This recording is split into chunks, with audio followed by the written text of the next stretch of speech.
Thank you so much. I follow my, my fellow inductees in thanking all of you for this wonderful recognition.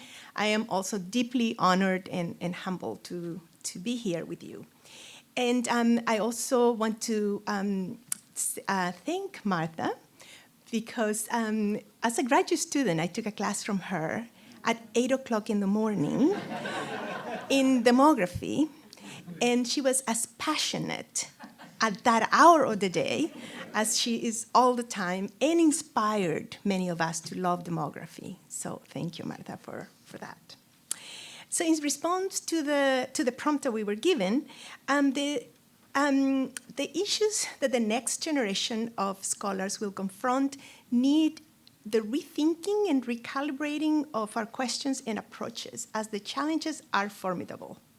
From my corner, as a sociologist with interest in migration, state violence, and gender, I see urgent need to shed new light on the complex and shifting factors behind forced migration around the world, political conflicts, state and other forms of violence, the multi-pronged attacks on rights, especially the undermining of women's and immigrants' rights, climate change in all its manifestations, the intrusion of extremist views in policymaking, institutionalized sexism and racism, and the rise of authoritarianism around the globe.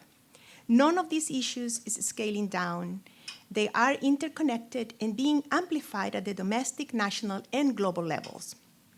The challenge then involves finding ways to disentangle the larger forces and institutional structures behind these issues, and also revealing their deeply interconnected nature. Rather than selecting a couple of issues, because there are many and all need attention, I want to underscore how these issues might be addressed to produce knowledge to better the condition of our citizenry. Here, I want to invoke W.E.B. Du Bois's vision for sociology as a science that goes hand in hand with the responsibility to produce knowledge that can be a powerful engine for social change, a science that is infused with a vision of social justice. This means being responsive to and learning from the events and developments of our time, but also from the people most affected.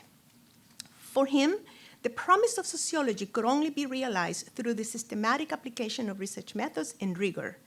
As a historian, sociologist, educator, civil rights activist, global scholar, and public intellectual, Du Bois's legacy combines key teachings for how some of the most pressing social issues today can be addressed.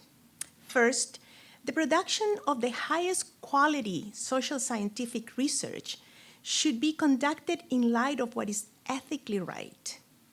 As Kenneth Pruitt noted in an essay on how social scientists should study racial injustice, I quote, "We need an epistemology that reconceptualizes the empirically true and the ethically right, not as opposites, but as an interdependent ethical empirical project," unquote. Second, we need more truly interdisciplinary collaborations, the kind that we need urgently to address the multifaceted nature of the issues before us.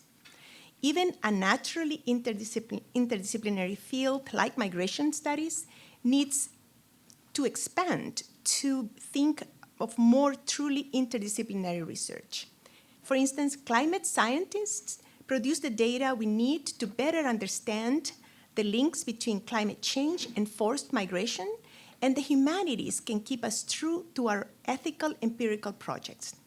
This way, we can identify complex patterns to inform truly impactful interventions. And last, a reminder that, as Scott mentioned earlier, the United States, in this case, I'm turning the question the other way, the United States is not alone on any of the issues I mentioned. Du Bois's global vision can therefore illuminate new collaborations with scholars in parts of the world where the pressing issues we face in the United States today have a long history.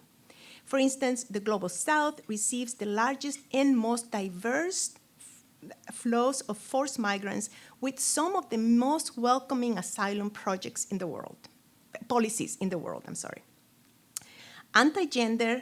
the region has long experienced the consequences of authoritarian regimes and the spread of anti-gender, anti-women conservative ideologies, and has disproportionately suffered the effects of climate change. Global South scholars have been persistent and responsive to researching these issues.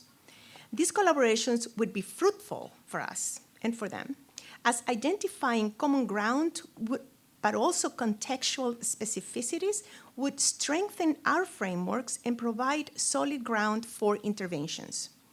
It may even foment a sense of global citizenship and responsibility.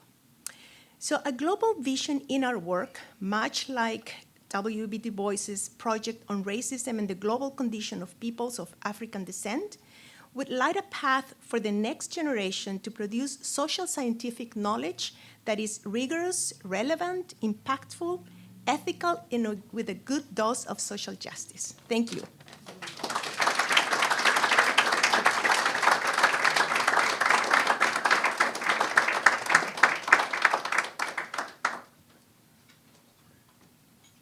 So we're going to have another 5-minute break so we can clear the dishes and get ready for dessert before we have our last speaker. So thank you all so far. This has been truly stimulating, and it's raising the challenges for our commentators. So.